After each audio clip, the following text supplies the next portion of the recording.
चलिए सबसे पहले हम कोर्स आपका जो है एग्जाम में किस तरह के आपके कितने टाइप ऑफ क्वेश्चंस आएंगे वो डिस्कस करते हैं। ओके, तो यहाँ पर आपका है एग्जाम पैटर्न। इसमें जनरल इंस्ट्रक्शन में सबसे पहले आप देख लीजिए कि question paper comprises 5 sections, 1 A B C D E, और बेटे यहाँ पे 6 सेक्शंस करिएगा। यहाँ पर ये क्या है 6 सेक्शंस, इसमें आपका F भी आएगा। ओके, ये F सेक्शंस भी है।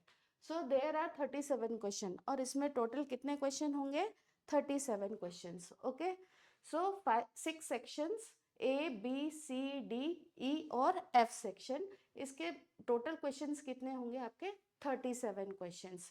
सेक्शन ए में आपका क्या रहेगा, this is section A. Section A में क्वेश्चन 1 to 20 रहेगा, जो कि पूरे के पूरे क्या हो जाएंगे MCQ रहेंगे 1 मार्क्स के। Okay, 1 to 20 questions are of MCQs, और वो कितने मार्क्स के रहेंगे 1 मार्क्स ईच। ओके, सो और ये जो MCQ है आपको बहुत ही केयरफुली अटेंड करना है, क्योंकि आपका जो मेंटल एबिलिटी के जो क्वेश्चंस जिस तरह से आते हैं ये क्वेश्चन मोस्टली उसी से पूछे जाएंगे, उस टाइप के ही पूछे जाएंगे। सो आपको कॉन्सेप्ट अच्छे से पढ़ना है और फिर उसको अच्छे से क्या करना है, समझ के उसके आंसर्स लिखने हैं। ओके, तो सेक्शन ए समझ में आ गया कितने का होता है, ये है 1 to 20 क्वेश्चंस जो कि MCQ रहेंगे और 1 मार्क्स ईच रहेगा। ओके, नेक्स्ट सेक्शन बी जो है आपका क्वेश्चन नंबर यहाँ पर रहेगा 21 से 24 तक। ओके, ये वेरी शॉर्ट टाइप क्वेश्चंस हैं, और इसमें कितने मार्क्स के हैं, ये 2 मार्क्स के रहेंगे। ठीक है, और इसके मेन आपको चीज़ याद रखनी है, वो याद रखना है 40 वर्ड्स। मैक्स टू मैक्स आपका कितना होना चाहिए 40 वर्ड्स, इससे ज़्यादा आपको नहीं लिखना है। ओके, सो सेक्शन बी कितने का रहेगा 21 से 24 तक, वेरी शॉर्ट क्वेश्चन आंसर रहेंगे और 2 मार्क्स का ये रहेगा। Now section C, section C आपका कितने का रहेगा, जो 25 से 29 तक आपके क्या रहेंगे सेक्शन सी, और इसमें आपको शॉर्ट आंसर टाइप क्वेश्चंस मिलेंगे, और ये मार्क्स रहेगा इसका 3। सो 3 मार्क्स के कितने आएंगे आपके 25 से 29 तक के जितने भी क्वेश्चन हैं वो सब 3 मार्क्स के रहेंगे, और शॉर्ट आंसर टाइप क्वेश्चन है। इसका मैक्स टू मैक्स वर्ड्स आपको कितने यूज करने हैं 60 वर्ड्स। बेटा जस्ट लिसन केयरफुली कि आपको ज़्यादा से ज़्यादा अपने इस पे ध्यान रखना है, क्योंकि अगर आप बहुत ज़्यादा लिख देंगे वर्ड्स और बहुत ज़्यादा पेजेस, आपको जितने आंसर आपको आता है अगर आपने वो पूरे के पूरे लिख दिए तो आप टाइम कंज्यूम करेंगे, और इससे क्या होगा लास्ट में जो लॉन्ग आंसर्स है वो लिखने का जो टाइम है वो आपको कम पड़ जाएगा। सो बी केयरफुल कि आप याद रखें कि ये वर्ड्स लिमिट्स जो दे रखे हैं इसके अकॉर्डिंग ही आप आंसर लिखें। नाउ सेक्शन डी में आपका क्या रहेगा क्वेश्चन 30 से 33 तक, और ये रहेंगे आपके long question answer type questions. Okay, जिसके एक एक क्वेश्चन कितने मार्क्स के होंगे 5 मार्क्स के। ओके, और इसमें जो वर्ड लिमिट है वो दे रखा है आपका 120 वर्ड्स, कितने 120 वर्ड्स, और 120 वर्ड्स तक ही आपको इसमें लिखने हैं। क्वेश्चन 30 से 33 तक लॉन्ग आंसर टाइप क्वेश्चन रहेंगे, and each carry 5 marks. Okay, and word limit कितना है 120। B careful about the word limits, है ना, क्योंकि वर्ड लिमिट का आप ध्यान नहीं रखेंगे तो फिर क्या होगा, आपको 3 आवर्स में इन पूरे पेपर्स को, इन क्वेश्चंस को अटेम्प्ट करने हैं, सो आप नहीं कर पाएंगे। सो बी केयरफुल कि आप वर्ड लिमिट का थोड़ा सा ध्यान रखें। सेक्शन ई जो है आपका वो रहेगा 34 से लेकर 36 तक। ये क्या है आपका केस बेस्ड क्वेश्चन है। ठीक है, इन सब के जो case based 3 case based questions आएंगे, 3 केस बेस्ड क्वेश्चंस आएंगे, और तीनों में आपको 3 क्वेश्चंस मिलेंगे। 2 जो होंगे फर्स्ट और सेकंड वो 1 मार्क्स के, और जो थर्ड वाला होगा वो आपका क्या रहेगा 2 मार्क्स का रहेगा। तो टोटल ये कितने मार्क्स के होंगे, एक केस स्टडी जो है वो 4 मार्क्स का आपका रहेगा। ओके, देन यानी कि टोटल 3 केस बेस्ड क्वेश्चंस आएंगे जो आपके 12 मार्क्स के रहेंगे, है ना, 4 marks each case study questions. Okay, section जो एफ है आपका वो रहेगा मैप बेस्ड क्वेश्चन, जो कि क्वेश्चन नंबर 37 होगा। ठीक है, इसमें क्या है, ये 5 मार्क्स के हैं। ओके। जो मैथ वर्क है वो पूरा का पूरा आपका कितना है, 5 मार्क्स के। और ये 5 मार्क्स में भी 37A जो है वो हिस्ट्री से लिया जाएगा। कौन से सब्जेक्ट से, हिस्ट्री से, और वो रहेगा 2 मार्क्स का। ओके। और जो 3 क्वेश्चंस होंगे वो आपके ज्योग्राफी से लिए जाएंगे। ओके। सो मैथ क्वेश्चन में आएगा 37A जिसमें हिस्ट्री के 2 क्वेश्चन आएंगे, और 37B जिसमें ज्योग्राफी के 3 क्वेश्चन आएंगे। Okay. So the last point है जो आपको बहुत ध्यान रखना है कि no overall choices in the question paper. कोई भी ओवरऑल चॉइसेस नहीं दी जाएगी। हाउएवर जो इंटरनल चॉइस है वो ऑलरेडी क्वेश्चन के साथ और मिला, जैसे और लिखते हैं 2 क्वेश्चन के बीच में, वैसे आपका आ जाएगा। तो आपको सारे क्वेश्चंस अटेम्प्ट करने हैं, जिनके बीच में भी और आएगा उसमें से केवल आपको 2 क्वेश्चन करने हैं, और दोनों में से एक करना है, और जिनमें नहीं आएगा वो पूरा का पूरा एज इट इज अटेम्प्ट करना है। ओके। और ये जितने भी क्वेश्चंस है आप देख लीजिए, तो अपने टोटल नंबर ऑफ क्वेश्चंस कितने हो जाते हैं, 37। ओके। 37 जो है आपके वो सारे क्या हो जाते हैं आपके, ओके 37 आपके क्या है टोटल नंबर ऑफ क्वेश्चंस है। ये आपको बहुत केयरफुली याद रखना है। एक बार मैं और रिपीट कर देती हूँ।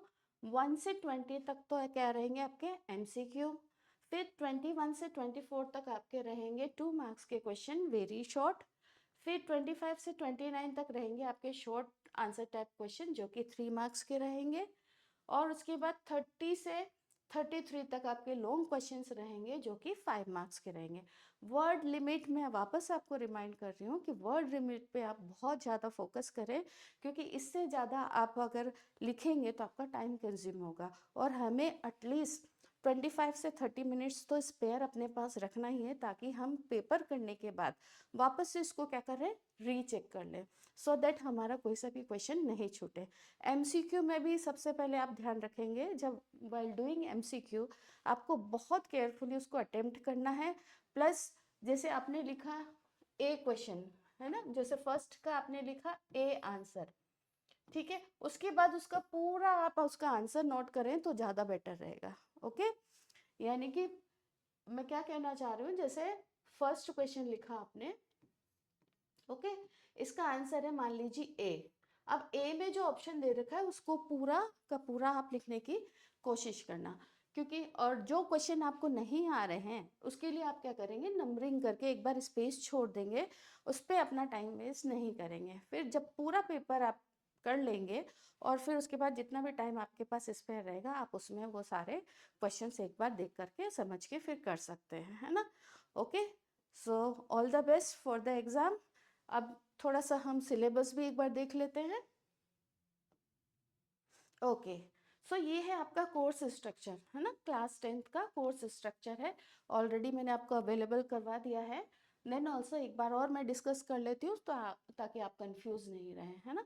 तो सबसे पहले जो हिस्ट्री का है, ये this is of history. Okay. History में हम लेते हैं राइज ऑफ नेशनलिज्म, ये फुल चैप्टर आपके आ रहा है और आपको बहुत केयरफुली इसको पढ़ना है, ठीक है। नेशनलिज्म इन इंडिया, ये भी बहुत इंपॉर्टेंट है। ओके। फिर मेकिंग, जो थर्ड चैप्टर है, the making of a global world, इसमें से आपको सिर्फ आपका जो है सब टॉपिक, ध्यान से सुनना, केवल इसका जो सब टॉपिक है 1 से लेकर 1.3 तक, केवल इतना ही आपको पढ़ना है, अदर देन आपको कुछ भी नहीं पढ़ना है। समझ में आया? यानी कि आपका डिजीज एंड ट्रेड तक, बस वहां तक ही आपको पढ़ना है, अदर देन आपको इसमें से कुछ भी नहीं पढ़ना है। यानी कि आपकी बुक में दे रखा होगा फर्स्ट और सेकंड पेज। ओके। तो फर्स्ट और सेकंड पेज का आपको पढ़ना है, जहाँ स्पेनिश का जो स्मॉल पॉक्स वाला जो टॉपिक है बस वहां तक आपको पढ़ना है, उसके आगे आपको नहीं पढ़ना है। ओके। बी केयरफुल, इसका बहुत ध्यान रहेंगे, अननेसेसरीली चैप्टर बहुत बड़ा है तो अपना उसमें टाइम वेस्ट नहीं करेंगे। ओके। फिर है उसके बाद ये देखिए, बाकी का सारा यहाँ पे लिखा हुआ है कि जो सब टॉपिक्स है, तो 2 से लेकर जितने भी बाकी के जितने भी हैं चैप्टर का, वो आपका पूरा डिडक्ट है, रिड्यूस्ड पार्ट है, तो आप इसको क्या करेंगे, बिल्कुल भी इसको आप बहुत ध्यान से करेंगे, ठीक है। यानी कि आपका 1 से 1.3 तक तो क्या हो रहा है, 1 से 1.3 तक तो आपका क्या रहा है, आ रहा है। बाकी का सारा पार्ट क्या है, रिड्यूस्ड है, तो आप इसको बिल्कुल भी नहीं पढ़े। ओके। देन है एज ऑफ इंडस्ट्रियलाइजेशन, ये आपका ये चैप्टर है ही नहीं, ये केवल आपका पीरियडिक में असेसमेंट किया गया था, सो ये आपको बिल्कुल भी नहीं पढ़ना है। ओके।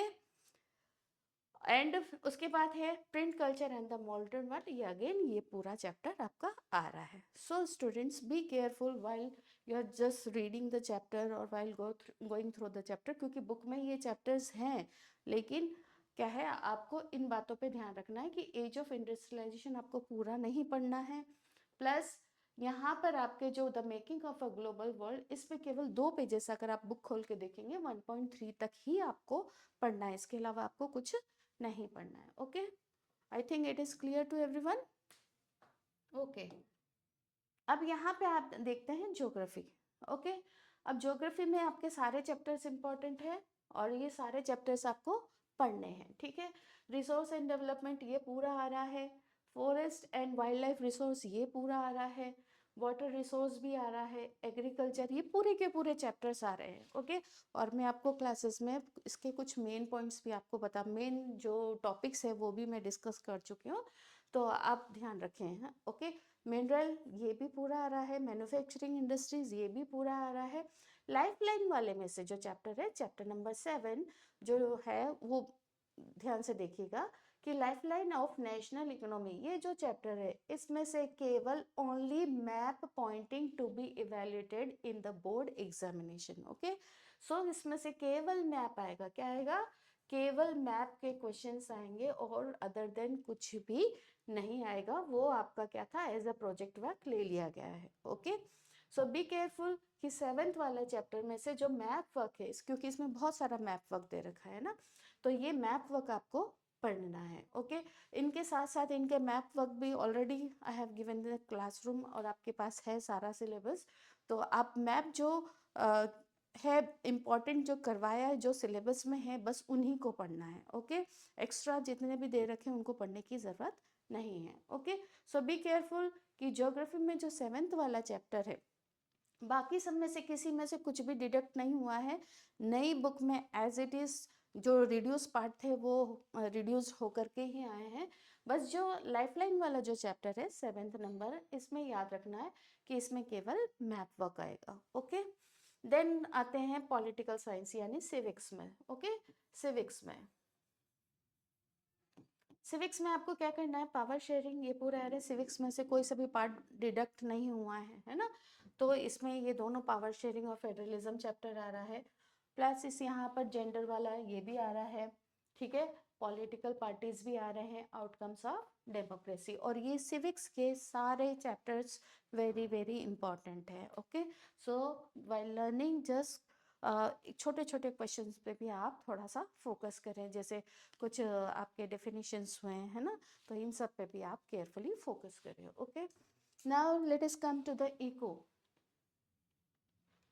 इकोनॉमिक्स में आपको क्या करना है, इसमें आपके कितने चैप्टर्स हैं, main, development, sectors of the Indian economy and money and credit, ये तीनों चैप्टर्स उसमें आ रहे हैं। ओके, अब मनी और क्रेडिट में ये पूरा चैप्टर आ रहा है, इसमें जो आप देख रहे हैं ना अपने रिजर्व बैंक ऑफ इंडिया वगैरह, वो सारी चीज़ें आप याद कर लेंगे, सोशल हेल्प ग्रुप्स वगैरह याद कर लेंगे ना, बहुत इंपॉर्टेंट चैप्टर्स है।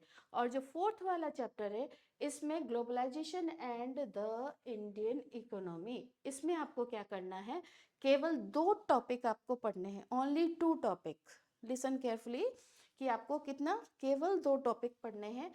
What is globalisation, factors that have enabled globalisation, ये 2 टॉपिक पढ़ना है। बाकी के ये सारे टॉपिक्स आपको नहीं पढ़ने हैं, क्योंकि ये आपके जो हाफ ईयरलीज वगैरह है, जो है दूसरे जो यूनिट टेस्ट वगैरह में ले लिए गए थे। सो ये वाला पोर्शन बिल्कुल नहीं आएगा, इसमें केवल 2 टॉपिक पे आपको फोकस करना है। Okay, clear to everyone. जो 5th वाला चैप्टर है ये टोटली प्रोजेक्ट वर्क है which we have done in the classroom, और हमने बड़े अच्छे अच्छे प्रोजेक्ट भी बनाए हैं, तो ये भी आपको नहीं पढ़ना है। So be careful about the syllabus, और इनके बिल्कुल सिलेबस को गो थ्रू हो जाइए। जो सिलेबस में लिखा है सिर्फ अपने को वही पढ़ना है, अदर देन जितने भी गाइड वगैरह आप देखते हैं उसमें कुछ अननेसेसरी हर चीज़ें लिखी हुई रहती है, वो आपको नहीं पढ़ना है। एनसीईआरटी बुक के अंदर जितने भी टॉपिक्स आपको दे रखे हैं सिर्फ आपको उसी पे क्या करना है, फोकस करना है। Okay, go through the syllabus, again I am reminding you, go through the syllabus properly thoroughly and then just try to learn all the chapters. okay, जो डिडक्ट हो गए पार्ट या रिड्यूस हो गए उन पार्ट को आप नहीं पढ़ें क्योंकि उसमें से कोई क्वेश्चन नहीं आएंगे। Okay, so be careful about all this. I think आपको सारी चीज़ें समझ में आ गई है। हाँ, एक लास्ट मैप वर्क जो है वो मैं आपको बता देती हूँ। ओके, मैप जो आप देख रहे हैं यहाँ पर, मैप में कुछ बच्चे बहुत ज़्यादा मिस्टेक करते हैं। ओके, क्योंकि आपको जो हिस्ट्री के कितने आएंगे, हिस्ट्री के आपके 2 मार्क्स के मैप वर्क आएंगे, मैप आएगा, मैप के क्वेश्चंस आएंगे। उसके बाद आपके जियोग्राफी के आपके कितने आएंगे, इसमें 3 मार्क्स के आएंगे। ओके, तो टोटल आपके कितने होंगे, 5 मार्क्स के। ओके, 5 मार्क्स का आपको जो क्वेश्चन है। अब हिस्ट्री में आइडेंटिफाई भी आ सकता है, आपको कुछ नेम दे रखे होंगे उसके प्लेसेस, मतलब कैसे भी क्वेश्चन पूछे जा सकते हैं। और इसमें आपका मेनली कौन सा, नेशनलिज्म इन इंडिया से मेनली आपका ये क्वेश्चन आता है। ओके, तो आप ध्यान रखें। और जब भी यहाँ पर मान लीजिए यहाँ पर आपके डांडी मार्च वगैरह जैसे कुछ भी दे रखा है यहाँ पर ऐसे करके और ए दे रखा है, तो आपको सिर्फ मैप में ही करना है। मान लीजिए कांग्रेस का सेशन हुआ था, यहाँ पे आपको लिख दिया कि 1927 में यहाँ पे कौन सा सेशन हुआ था, तो आपको यहीं पे लिखना है कि मद्रास जो सेशन हुआ था वो आपका कब, मद्रास जो सेशन हुआ था वो आपका कब हुआ था,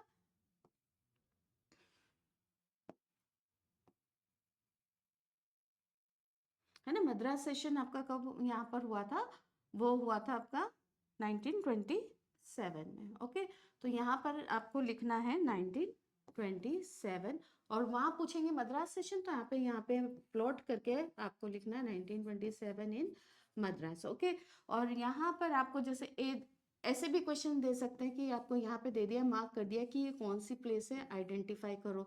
तो आप जैसे, और फिर क्वेश्चन दे देंगे कि यहाँ से सिविल डिसोबीडियंट मूवमेंट स्टार्ट हुआ था, तो आप यहाँ पर डांडी लिखे, मतलब फुल आंसर आप ट्राई करें कि फुल आंसर लिखें। ओके, और आपको ये मैप के ऊपर ही करना है, इसको अपने आंसर शीट में नहीं लिखना है, बिकॉज आपका मैप अलग से उसमें क्या होगा, कट होगा, और फिर कट होने के बाद वो पेस्ट होगा। तो ठीक है, तो आप ध्यान रखें कि पूरे के पूरे 5 नंबर के क्वेश्चन आपको यहीं पे ही करने हैं। ओके, ऑन द मैप आपको करने हैं, तो कहीं पे आपको ऐसे मार्क करके दे दिया जाएगा, ए बी करके ऐसे मार्क कर दिया जाएगा, या फिर डायरेक्ट, मतलब कुछ भी मार्क आइडेंटिफाई के लिए भी हो सकता है, और डायरेक्ट आपको वहां पर प्लॉट करने के लिए भी हो सकता है। तो be careful while doing the map, क्योंकि कुछ बच्चे क्या करते हैं, हिस्ट्री के जो भी क्वेश्चन आते हैं ना, ए और बी, वो आंसर शीट में लिख देते हैं, विच इज रॉन्ग। ओके, तो ध्यान रखें कि वो ऐसा नहीं करें। आपको पूरे के पूरे 5 क्वेश्चंस जो हैं वो आपको इसी के ऊपर ही करने हैं, मैप में ही करने हैं, और फिर इसको क्या करना है, अटैच करना है। सो आई थिंक आपको सारी चीज़ें क्लियर हो गई from the syllabus to course and all. तो be careful while doing all this. एक बार और आप इस वीडियो को देखें और अच्छे से समझ करके फिर उसके बाद आप प्रिपेयर अटेम्प्ट करने जाएं। Okay, so thank you very much for listening, God bless you, and I think आप बहुत अच्छा करने वाले हैं और अच्छा करेंगे। Okay, all the best from my side.